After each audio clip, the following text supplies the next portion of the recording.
this looks okay here. Does it match my face? Twins! Trick or treat, busy bees! Today is a special Halloween episode. How do you guys like my flower crown? I just made it and I got flowers from the farmer's market this morning. Give this video a big thumbs up if you guys want to see a tutorial on this. But today I have a very scary and special episode for you, bloody skull cakes. I decorated them two ways. The first one to look like a sugar skull, and the second one was inspired by Alexander McQueen. Before we get started, if you guys want to see more creative and yummy videos, be sure to subscribe below, and let's get started. First, we're going to start with our dry ingredients. I have 1 cup and 2 tablespoons of all-purpose flour, 3/4 of a teaspoon of baking soda, and a pinch of salt. I'll mix it all together, and then I'll set it aside. Now I'm making my red velvet paste.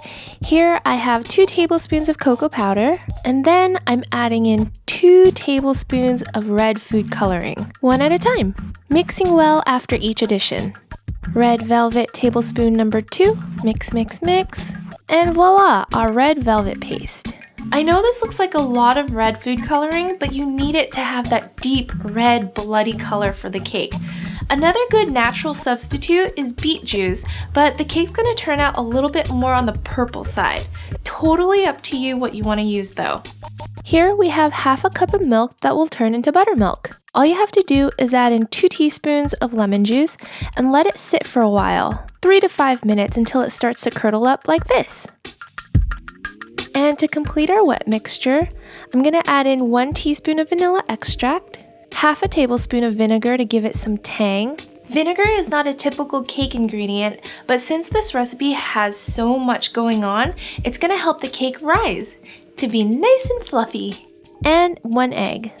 I'll mix it up well, and then we'll work on the rest of our batter. Now in a large bowl, I'm going to add in a 1/3 cup of unsalted butter that I've left at room temperature to soften. Then I'll add in 3/4 cups of granulated sugar, and then I'll cream it for 3 minutes until it's nice and fluffy. Voila! Creaming the butter and sugar together will help make a really nice and moist batter. I'll scrape down the sides, and then I'll add in 1/3 of my dry ingredients, 1/3 of my wet mixture, mix it together. I'll repeat, mix, mix, mix again, and this time I'm going to add in my red cocoa paste. The reason why we're doing this in batches is because we don't want to overmix the batter.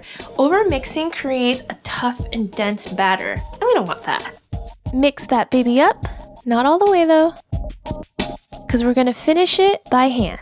This way I have more control. A nice red ribbony cake batter.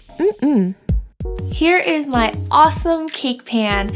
I got this at Williams-Sonoma and I had to have it. It's amazing and super legit. It's the best one that I've found on the market. I'll prep it with some cooking spray so that my cake doesn't stick to the bottom, and then using an ice cream scoop, I'll add my batter.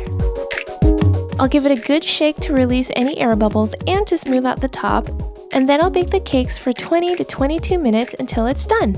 Ding! That's the oven. They're done. Looks beautiful. I'll let them cool for about 10 minutes, and then I'll release them onto a platter.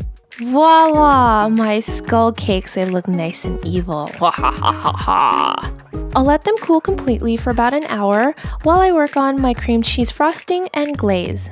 To make the frosting, I'm adding in 4 ounces of softened cream cheese, 4 tablespoons of unsalted butter at room temperature, 1 teaspoon of vanilla extract, a pinch of salt, 1 cup of powdered sugar, and about a tablespoon of milk.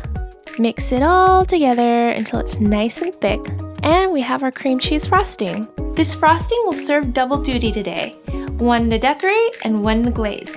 In a piping bag with a Wilton tip number 4, I'm going to add 1/2 of my cream cheese frosting. This is ready to go. With my frosting, I'm going to decorate my skulls to turn them into sugar skulls.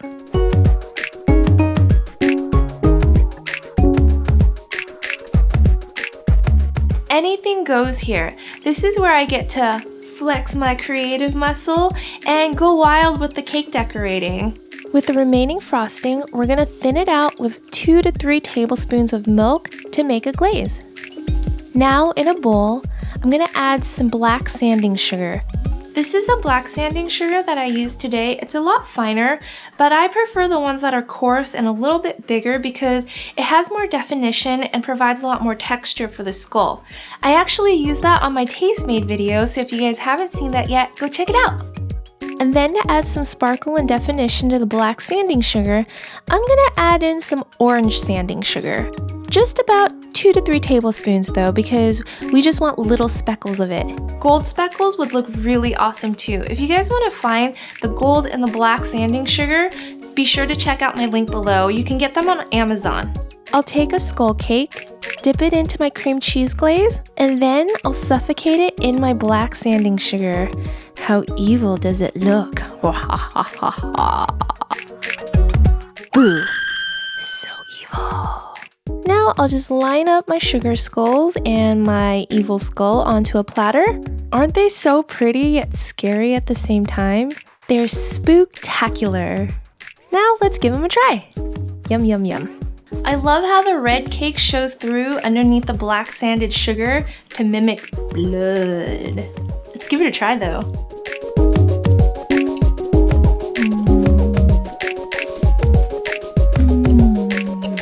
The cake is super moist.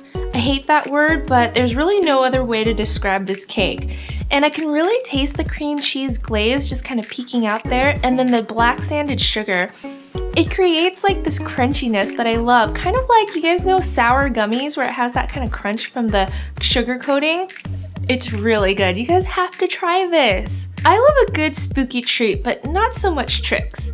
Have you guys seen my other twisted Halloween videos yet? I'll be sure to link them in the end card at the end, but I definitely want to know what you guys are gonna be for Halloween, so be sure to comment below, and if you guys are making it, I totally want to know what you're making too.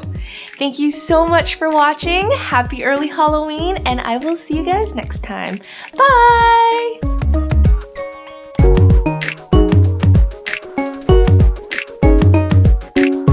Could use a little bit more work, but